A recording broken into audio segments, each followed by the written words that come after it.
दर्शकों, कामिका एकादशी के दिन चुपचाप गाय को खिला दें, यह एक छोटी सी चीज। उससे पहले दोस्तों जान लेते हैं कामिका एकादशी के बारे में। हर महीने एकादशी का पर्व आता है, लेकिन ज्येष्ठ महीने में आने वाली कामिका एकादशी सबसे ज्यादा महत्वपूर्ण होती है। आइए जानते हैं साल 2024 में कामिका एकादशी कब है। दोस्तों, कामिका एकादशी तिथि भगवान विष्णु को समर्पित है। माना जाता है इस दिन भगवान विष्णु का व्रत करने से और उनकी पूजा करने से सभी पाप का नाश हो जाता है और मोक्ष की प्राप्ति होती है। ज्येष्ठ का महीना 31 जुलाई 2024 से शुरू हो गया है। ज्येष्ठ माह के कृष्ण पक्ष की कामिका एकादशी और शुक्ल पक्ष की कामिका एकादशी दोनों ही बहुत महत्वपूर्ण मानी जाती है। ज्येष्ठ माह में गर्मी चरम पर होती है और एकादशी में 24 घंटे व्रत किया जाता है, जो बहुत कठिन होता है। आइए जानते हैं इस साल कामिका एकादशी 2004 की डेट, पूजा, मुहूर्त और क्यों किया जाता है। यह व्रत ज्येष्ठ माह के शुक्ल पक्ष की एकादशी तिथि की शुरुआत 17 जून को सुबह 443 से होगी, वहीं इस तिथि का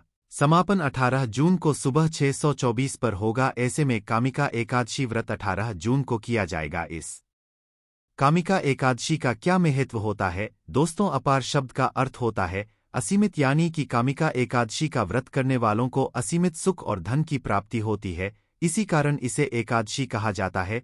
इतना ही नहीं, दर्शी को असीमित लाभ देने वाली एकादशी भी कहा जाता है। कामिका एकादशी समस्त पापों से मुक्ति दिलाने वाली एकादशी में से एक मानी जाती है। ऐसी मान्यता है कि इस व्रत को करने से पापों का अंत होता है। इतना ही नहीं, व्यक्ति को कई तरह के रोग, दोष और आर्थिक समस्याओं से भी छुटकारा मिलता है और अक्षय पुण्य की प्राप्ति होती है। पांडवों ने श्री कृष्णा के मार्गदर्शन में इस व्रत को करके महाभारत युद्ध में विजय प्राप्त की थी। दोस्तों, कामिका एकादशी के दिन स्वर्ग का दरवाजा खुल जाता है, इसलिए इस दिन किया गया दान पुण्य अन्य दिनों में किए गए दान पुण्य से अधिक फलदायी होता है। वास्तव में 18 जून कामिका एकादशी के दिन अगर आप यह उपाय कर लेते हो तो यकीनन आप पर मां लक्ष्मी की कृपा होगी और आप धनवान बन जाओगे। आप धनवान ना बने तो मुझे बताना दोस्तों, बस जो उपाय आपको बताया जाए वह उपाय लेना चाहिए। जानते हैं एकादशी के दिन चुपचाप गाय को खिला दें, यह एक छोटी सी चीज। रोड़पति भी होंगे करोड़पति, मिलेंगे सभी संकट और कष्टों से मुक्ति, मृत्यु दंड पितृ दोष तुरंत होगा खत्म, पूरे साल आपके भरे रहेंगे अन्न धन के भंडार। यूं कहें कि आपकी 7 पुश्ते तक करेंगे रुपयों पैसों पर राज्य। दोस्तों, 7 पीढ़ियों तक बैंक बैलेंस बढ़ता चला जाएगा। सभी भी दुख दर्द संकट कष्ट है वह दूर हो और सभी सुख आपके कदमों में आ जाएंगे। सभी सुख आपके कदम चूमेगी। यदि आप यह एक छोटी और खास चीज चुपचाप गाय को खिला देते हैं तो तत्काल गरीबी आपके जीवन से खत्म हो जाएगी। यूं कहे व्यक्ति रंग से राजा बन जाता है और 33 कोटि देवी देवताओं को धारण करने वाली गौ माता की भी कृपा व्यक्ति पर आजीवन बरसती है। व्यक्ति के घर में कभी भी धन वस्त्र कमी नहीं होती है। धन के भंडार व्यक्ति के घर में भरे रहते हैं।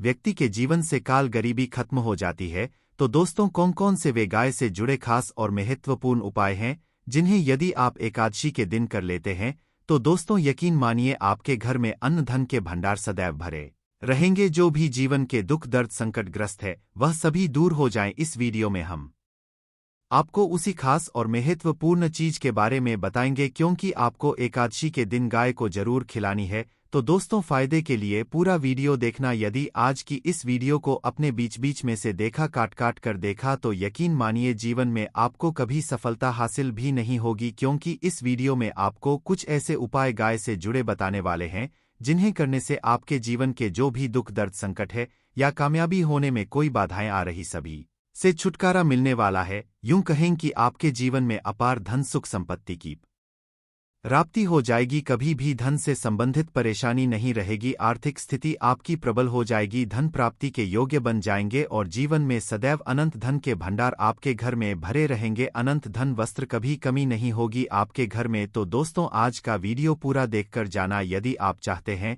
आप और आपके परिवार पर सदैव गौ माता की कृपा से, आपके पितरों की कृपा से, देवी देवताओं की कृपा से, तो दोस्तों वीडियो को देखकर जाना। बहुत ही फायदेमंद वीडियो है। पूरे 50 सालों के बाद ऐसे दुर्लभ संयोग है, तो पूरा वीडियो देखकर जाना। यदि आप लाभ हासिल करना चाहते हैं और 7 पीढ़ियों तक कभी कोई किसी तरह की कमी ना हो, यह फल चाहते हैं, तो वीडियो को पूरा देखकर जाना। बहुत ही लाभप्रद वीडियो है आपके लिए। दोस्तों, वीडियो को आगे शुरू करें उससे पहले आपसे रिक्वेस्ट करते हैं कि इस वीडियो को लाइक कर चैनल को सब्सक्राइब कर देना और कमेंट बॉक्स में सच्चे दिल से जय गौ माता लिख देना, जिससे माता की कृपा आपके और आपके परिवार के ऊपर सदैव बरसती रहे। और ज़्यादा से ज़्यादा वीडियो को शेयर जरूर करना ताकि और लोग भी इस वीडियो के माध्यम से लाभ हासिल कर सके। इन उपायों को करने से अपने जीवन में सदैव धन सुख संपत्ति की प्राप्ति कर सके, तो शेयर करना ना भूले इस वीडियो को, जिससे और लोगों का भी भला हो। आपको बता दें, इस दिन तीर्थ स्नान करना बहुत ही फलदायी माना गया है। यदि कहीं तीर्थ स्थान पर पवित्र नदी में स्नान करना संभव ना हो तो आप क्या करें, घर पर ही नहाने वाले पानी में गंगाजल की कुछ बूंदें डालकर स्नान करने, और साथ ही साथ यदि आप स्नान आदि से निवृत्त हो जाएं, सर्वप्रथम तो अपने घर के पूजा स्थान को साफ कर वहां पूजा पाठ करें और पितरों के निमित्त तर्पण पिंड तो आपसे बने अन्न या धन वस्त्र दान जरूर करें। और इस खास पूर्णिमा के दिन दान करने से सभी मनोकामनाएं पूर्ण हो जाती हैं। वैशाख पूर्णिमा के दिन विशेषकर पूर्वजों की पूजन के लिए बहुत ही शुभ फलदायी समझा गया है। इस पूर्णिमा के दिन दान करने से पूर्वजों की आत्मा को शांति मिलती है और उनको मोक्ष मिलता है। और आपको बता दें, इस बार जो इस दिन पूजा के साथ साथ हनुमान जी, मंगल देवता और भगवान शनि देव की भी पूजा जरूर करने चाहिए। आपको बता दें कि इस दिन यदि आप हनुमान जी और मंगल देवता भगवान शनिदेव की पूजा करते हैं तो मंगल का ग्रह जनित दोष भी दूर हो जाता है, मानव के जीवन में धन सुख संपत्ति की प्राप्ति हो जाती है, समस्त मनोकामनाएं पूर्ण हो जाती हैं। और दोस्तों, साथ ही साथ आप बात करें आपको उस दिन, मतलब यह जो पूर्णिमा के दिन है, इस दिन आपको एक उपाय तो जरूर करना है। गाय का उपाय बताने से पहले एक उपाय आपको बता दें, उपाय को जरूर करें। क्या करें कि इस पवित्र दिन के शाम के समय पीपल के पेड़ के नीचे आपको सरसों का चौमुखी दीपक, आटे का दीपक बनाना है ही उसमें आपको कलावे की बात लगाकर सरसों के तेल का दीपक जला देना है और बीच में 2 साबुत फूल वाले लौंग भी डाल दें। फिर देखिए कैसे चमत्कार आपके जीवन में होता है। शाम के समय जलाकर उसे छोड़े मनोकामना मांगकर। दोस्तों, 21 दिनों के अंदर आपकी मनोकामना पूर्ण ना हो जाए, हमें बता देना। बहुत ही प्रभावशाली उपाय बताया मैंने आपको, बहुत ही दुर्लभ से दुर्लभ है। इस बार नए वर्ष को उपाय को जरूर करें। यह उपाय जो है बहुत ही आपको लाभ देगा। और बात करें गाय से जुड़े कौन कौन से उपाय आपको इस दिन, मतलब गाय से जुड़े उपाय जिन्हें करने से मानव को 7 पीढ़ियों तक बैंक बैलेंस की कमी नहीं होती, दुख दर्द संकट कष्ट दूर हो जाते हैं और सभी सुख मानव के कदमों में आ जाते हैं। कदम है सभी सुख और घर में अन्न धन के भंडार सदैव भरे रहते हैं, कोई कमी नहीं होती किसी तरह। कौन कौन से उपाय ध्यान से सुनना, जिस तरह बताए उसी तरह इन उपायों को आपको करना है। तो चलिए शुरू करते हैं। कौन कौन से गाय से जुड़े उपाय हैं। प्रभावशाली चमत्कारिक उपाय है जो कि आपकी किस्मत को चमका देंगे। इस पूर्णिमा से आपको लाभ शुरू करते हैं। दोस्तों, सनातन परंपरा में गाय गंगा और गायत्री का बहुत ज्यादा धार्मिक महत्व है। मान्यता है गौ माता के शरीर पर 33 कोटि देवी देवताओं का वास होता है। गौ माता की पूजा करने वाले जातक पर इन सभी देवी देवताओं की कृपा बरसती है। गौसेवा से न सिर्फ इस जन्म के बल्कि पूर्व के भी दोष दूर हो जाते हैं। गाय से हासिल पंचगव्य का उपयोग जरूर शामिल करें, क्योंकि पंचम के बिना कोई भी पूजा पाठ और हवन सफल नहीं होता। या दोस्तों, गौ कृपा पाने के लिए प्रतिदिन, सप्ताह अथवा महीने में परिवार समेत एक बार गौशाला का नियम जरूर बनाएं और वहां गायों को हरा चारा जरूर खिलाएं। इससे आपको शुभ फलों की प्राप्ति होगी और साथ ही साथ गौ सेवा और गौ पूजा से 9 ग्रह शांत हो जाते हैं और इनसे जुड़े दोषों का निदान हो जाता है। गर्मियों में गौ माता को पानी पिलाएं और सर्दियों में गौ माता को गुड़ जरूर खिलाएं। ध्यान रखें कि गर्मियों में गाय को गुड़ न खिलाएं। अनेक देवी देवताओं को अपने शरीर पर धारण करने वाली गौ माता से जुड़े कई शुभ और अशुभ संकेत भी होते हैं। मसलन, गाय का दूध देते समय यदि गाय ठोकर मार दे और सारा दूध बिखर जाए तो अपशगुन होता है। यदि कोई यात्रा पर निकल रहा हो और गाय अपने बछड़े को दूध पिलाती सामने आ जाए तो निश्चित रूप से जिस यात्रा के लिए आप निकले हैं वह यात्रा आप जरूर ही सफल होगी और वह जिसके लिए आप निकले हैं वह जरूर ही पूर्ण होगा। यात्रा पर जाते समय बाई ओर गाय की आवाज और रात में गाय की हुंकार करना भी शुभ होता है। दोस्तों, साथ ही साथ गाय के साथ आप भूलकर भी दुराचार ना करें, अन्यथा मिलता है घोर पाप और जीवन भर की परेशानियां बनी रहती हैं। जी हां दोस्तों, गाय को राष्ट्रीय पशु बनाए जाने और इन्हें मौलिक अधिकार दिए जाने की बात हो रही है तो सवाल उठता है, गाय संस्कृति का अहम हिस्सा है, तब भी गाय के साथ लोग खराब व्यवहार कैसे कर लेते हैं। गाय दर दर भटक रहती है, भरपेट इन्हें तक लोग नहीं देते। गाय जब तक दूध देती रहती है तो उनकी सेवा होती है और जैसे ही दूध देना बंद कर देती है तो लोग इन्हें उनकी किस्मत पर छोड़ देते हैं, सड़कों पर और गलियों में भटकने के लिए। ऐसे में कोई जीवों को कोई डंडे मारता है, तो कोई पानी डाल देता है, कभी वाहनों की चपेट में आ जाती है, तो कभी बीमार होकर बेचारी यह गाय दम तोड़ देती है। ऐसे में जरूरत है इन बातों को जानने की लेकर शास्त्रों में क्या कहा गया है, गाय के साथ आपको कैसा व्यवहार करना चाहिए। दोस्तों, गाय को कभी भी मारना पीटना नहीं चाहिए। शास्त्रों में गाय को माता का दर्जा दिया गया है। गाय को मारने वाला माता को मारने पीटने वाले के समान पाप का भाग्य समझा जाता है। नरक लोक में वर्षों तक कष्ट भोगना पड़ता है, अगले जन्म पशु योनि में मिलता है। कथा है कि गौतम मुनि ने गलती से गाय को डंडा मार दिया था, इससे गाय की मृत्यु हो गई थी और इस पाप से मुक्ति के इन्हें वर्षों तक तपस्या करनी पड़ी। भगवान श्री कृष्ण जी ने बैल स्वरूप में आए वृद्धाश्रम का वध कर दिया था, जिससे मुक्ति के लिए भगवान श्री कृष्ण को संपूर्ण तीर्थों को एक कुंड में बुलाना पड़ा और इस कुंड में स्नान से वह पाप मुक्त हो गए थे। दोस्तों, साथ ही साथ पानी पी रही गाय को गाते वे घोर पाप के भागी बनकर नरक भोगते हैं, ऐसा पुराणों में बताया गया है। जबकि जो लोग गाय के लिए प्याऊचार बनवाते हैं वह महाभाग्यवान होते हैं। ऐसे लोग घोर पाप से मुक्त होकर स्वर्ग पाए जाते हैं और बड़े ही धनवान कुल में जन्म लेकर सुख भोगते हैं।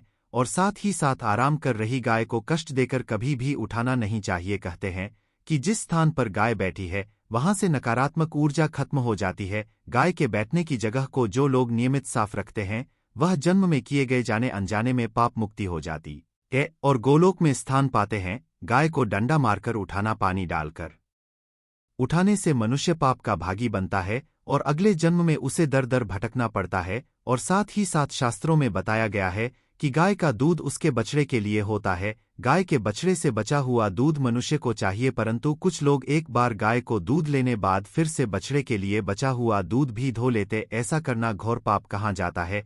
ऐसे दूध को धोने वाला और ग्रहण करने वाला दोनों ही पाप के भागी बन जाते हैं। दोस्तों, साथ ही साथ शास्त्रों में कहा गया है कि गोवंश मतलब गाय और बैल के पीठ पर नहीं बैठना चाहिए, इनकी पीठ पर बैठने से महापाप लगता है। ऐसे लोगों को नरक की यातना भोगनी पड़ती है। एकमात्र देव के अंश के उत्पन्न नंदी ही गोवंश है, जिस पर स्वयं महादेव और महादेवी करती है, क्योंकि नंदी ने स्वयं अपनी इच्छा से महादेवी की सवारी बनना स्वीकार किया था। और साथ ही साथ शास्त्रों में गाय के दान को बहुत ही महत्व दिया गया है, परंतु ऐसी गाय का दान कभी नहीं करना चाहिए जो बूढ़े और बीमार हो। कठोपनिषद में मुनि की कथा भी इस संदर्भ में है कि जिस मुनि के ने पिता द्वारा बूढ़ी गाय को दान करने पर आपत्ति जताई थी, दूध देने वाली और बछड़े सहित जो लोग गाय दान करते हैं वह महान पुण्य को हासिल करके स्वर्ग में स्थान पाते हैं। दोस्तों, साथ ही साथ सूर्य चंद्र मंगल शुक्र की युक्ति राहु से हो तो पितृदोष होता है। यह भी मान्यता है कि सूर्य का संबंध पिता से एवं मंगल का संबंध होने के कारण सूर्य यदि शनि राहु या केतु के साथ स्थित हो या दृष्टि संबंधी हो तथा मंगल की युति राहु या केतु से हो तो पितृदोष होता है।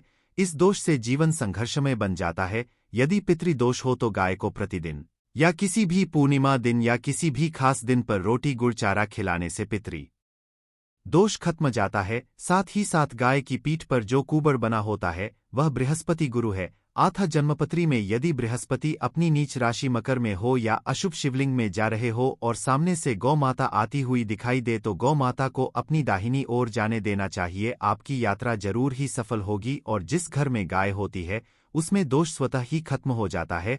और साथ ही साथ आपको बता दें कि गाय को आप भी रोटी बनाएं, प्रतिदिन ताजी रोटी ही बनाएं। गाय को अगर आपने रोटी बनाई है तो कोशिश करें कि उस रोटी को आप तुरंत ही गाय को दे दें। अगर आप उस रोटी को रख देंगे और उस रोटी को अगले दिन दे देंगे तो वह रोटी बांसी मानी जाएगी। गाय को कभी भी बांसी रोटी ना दें, इससे घर में नकारात्मक ऊर्जा वास करती है और जो भी काम आपके बनने वाले होंगे वह काम भी आप बिल्कुल भी नहीं बनेंगे। इससे आपके घर में हमेशा दर्द देवता का वास रहेगा और आप जिस भी काम उस काम में आपको हमेशा असफलता ही हाथ लगेगी। इसीलिए कोशिश करें गाय को रोजाना ताजी रोटी बनाकर खिलाएं और रोटी को बिल्कुल ना रखें। बासी रोटी गाय को ना दें और साथ ही साथ सड़ी गली चीजें गाय को नहीं खिलानी चाहिए। घर में कोई फल है, कोई सब्जी है, सड़ जाए तो लोग क्या करते हैं, गाय को देते हैं। नहीं ऐसा चाहिए। ऐसा करने से यदि आप गाय को खिलाते हैं तो उल्टा आप पाप भागी बन जाते हैं। आप बिल्कुल सड़ी गली चीजें गाय को खिलाएं और साथ ही साथ इस खास पवित्र दिन पर आटे की 5 लोहियां बनाकर उनके ऊपर हल्दी लगाई, इसके बाद को खिलाएं। हर एक लोहे को खिलाते समय गाय के सीन पर आप हाथ फेरेंग, पीठ पर हाथ फेरेंग, मस्तक पर हाथ फेरेंग। माता गाय की अब चरणों का स्पर्श